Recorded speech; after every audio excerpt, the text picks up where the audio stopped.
अगर आपको लगता है कि ये चेंज करने से और केबल चेंज करने से आपका जो फ़ोन का स्लो चार्जिंग का प्रॉब्लम है वो सॉल्व हो जाएगा, तो आप बहुत गलत सोच रहे हो। खाओ माँ कसम।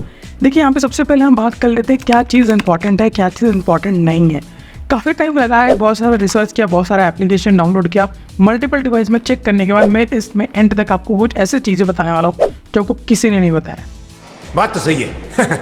अक्सर लोगों का क्या सोचना होता है ना कि ओरिजिनल चार्जर का जो मतलब होता है वो है हमें डेटा केबल, यानी जिससे हम डेटा ट्रांसफर कर रहे होते हैं। यानी कि फॉर एग्जांपल के तौर पे ये तार, अगर आपका चार्जिंग स्लो हो जाता है तो लोग बोलते हैं यार ओरिजिनल चार्जर जो होता है ये होता है। ये नहीं होता है, मेन होता है पे ये बॉक्स, या तो वो एक यूज़ करते हो आप। सबसे ज़्यादा इंपॉर्टेंट ये होता है, ये आप कोई भी कंपनी का यूज़ कर सकते हो, बट इसे यूज़ करने से पहले आपको 3 चीज़ याद रखना है। सबसे पहले आपको ये चेक करना है कि आपका जो भी डेटा केबल है उसके साइड में वेयर एंड टेयर हुआ है कि नहीं। कभी कभी क्या होता है वो साइड से, कॉर्नर के साइड से वो टूट जाता है।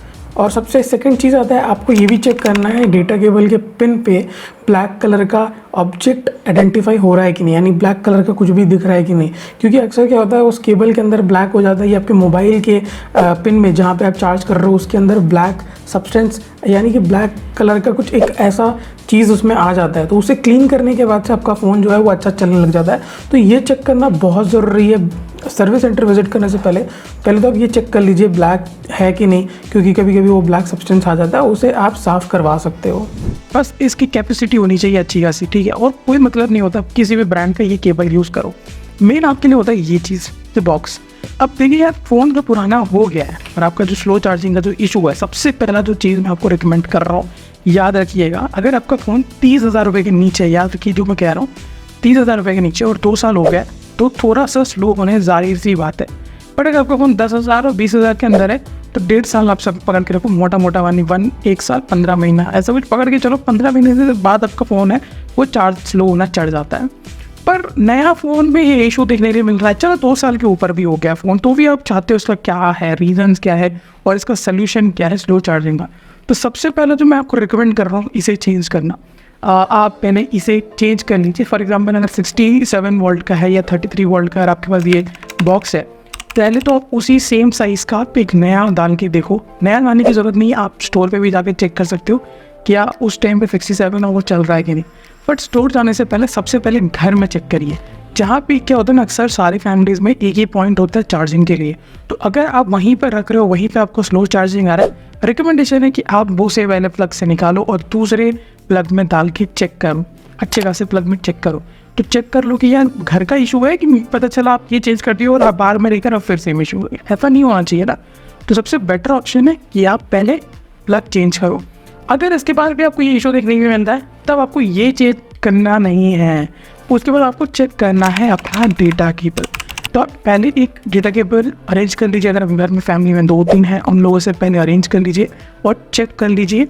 तब उसके बाद ये भी काम नहीं हो रहा है तब आपको पड़ता है ये वाला, उसके बाद ये भी काम नहीं पड़ता है। अब क्या चॉइस है आपके पास, आपको करना है 3 चीज़ जो मैं कहने वाला हूँ। पहले तो कीजिए एरोप्लेन मोड ऑन। आपके फ़ोन में एरोप्लेन मोड रहता है, उसे ऑफ करके चार्ज करके देखिए, ठीक है।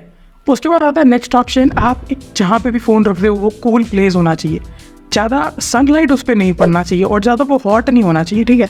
और काफ़ी लोग बस इसी चार्जर के ऊपर ही रख लेते हैं, तो वो मैं कभी रिकमेंड नहीं कर रहा। बहुत सारे हैक आते हैं कि आप उस चार्जर के नीचे लटका सकते हो, वो यूज़ करके आप देख लो। कूल प्लेस में चूज़ करने की कोशिश कर रहा हूँ, मतलब ठंडे जगह पे आप अपना फ़ोन चार्ज करने जाओ। ये नहीं कह रहा कि बेवकूफ़ लोग बोलेंगे चलो आप फ्रिज में डालते हैं, ऐसा नहीं बोल रहा हूँ आपको। आप कहीं कूल प्लेस में चार्ज करने की कोशिश करो, ठीक है। जो रिकमेंड मैं आपको यही कर रहा हूँ। 2-3 चीज़ें ध्यान से समझिएगा।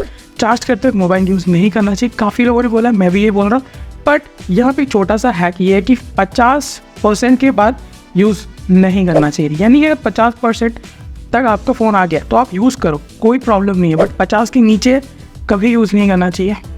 टू बी पॉइंटेड, एक अच्छा बैटरी हेल्थ पता कैसे मिलेगा आपको, कभी भी ये कहते हैं लोग कि 100% नहीं करना चाहिए। तो ये ओवर चार्जिंग का किसी फ़ोन में ही वो ऑप्शन आए, ओवर चार्जिंग सारे फ़ोन में ऑप्शन नहीं है। अक्सर आपको ये बात पता नहीं होता है कि ओवर चार्जिंग एक इशू होता है। अगर आप ज़्यादा टाइम तक चार्ज करोगे तो बैटरी हेल्थ ऑटोमेटिकली ख़राब होगा। ये तो जाहिर सी बात है, कॉमन सेंस की बात है, इसमें मुझे कुछ बताने की ज़रूरत नहीं है। पर यहाँ पे कुछ लोग ऐसे भी होते हैं, कुछ एप्लीकेशंस को वो रिस्ट्रिक्ट मोड में नहीं रखते, बैकग्राउंड एक्टिविटी उसका रिस्ट्रिक्ट कर दीजिए कि जैसे ही आपने उसे क्लोज किया तो वो ऐप ऑटोमेटिकली बंद हो जाए, हमें यूज़ नहीं करना है। ये भी करना है, आपको याद रखिएगा। और उसके बाद आता है आपका सॉफ्टवेयर इशू। तो सो क्वालिटी जो कंपनी है जो भेज के सॉफ्टवेयर की वजह से बैटरी परसेंटेज, कैमरा क्वालिटी और ये इतना गंदा कर दे रहे हैं, कभी कभी तो ग्रीन लाइन का भी इशू देखने को मिल रहा है। तो जो मेन रीज़न होता है ये AC की वजह से हो रहा होता है। तो सॉफ्टवेयर इशूज़ अगर आपको हो रहा है, यानी समझ लीजिए पहले एक दिन चल रहा है अच्छा और आधे दिन ही आपका सेकंड इशू देखने को मिल रहा है, तो कंपनी ले लिया आपका और कंपनी बोल रहा है रखो भाई तुम नया ले लो। बट डरने की ज़रूरत नहीं है, आप अपडेट लेना बंद कर दो एक सीक्वेंट टाइम में।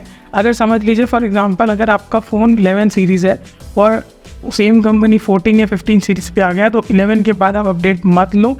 जब भी नया सीरीज़ आता है ऑटोमेटिक एक अपडेट आता है और वो बग फिक्स के नाम पे आके आपको उड़ा के चला जाता है। तो लेना है तो कौन सा लोगे? तो सिक्योरिटी वाला अपडेट जो आते हैं वो ले सकते हो, जो पैच सिक्योरिटीज़ आते हैं वो बहुत ज़्यादा इंपॉर्टेंट होते हैं आपके पेमेंट एनवायरमेंटल के लिए। एंड एयरटेल यहाँ पे एक चार्ज मीटर करके एक एप्लीकेशन आता है, इसे इंस्टॉल कर लीजिए। इसमें आप देख सकते हो कि आपका कितना वोल्ट है, कितने आपका जो बैटरी हेल्थ कितना है, इसमें mAh भी आपको देखने के लिए मिलता है।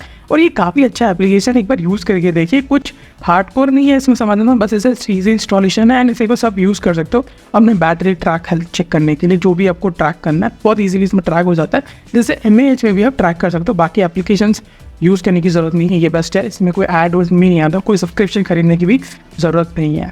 तो यही देख रखता हूँ, आशा करता हूँ कोई भी एंगल से कुछ भी डाउट आया तो कमेंट कर दीजिए। अगर आपके पास एक बेस्ट सोल्यूशन है तो आप प्लीज़ कमेंट डाउन कर दीजिएगा। यही तक रखते हैं, मिलते हैं नए एपिसोड में, तब तक के लिए बाय।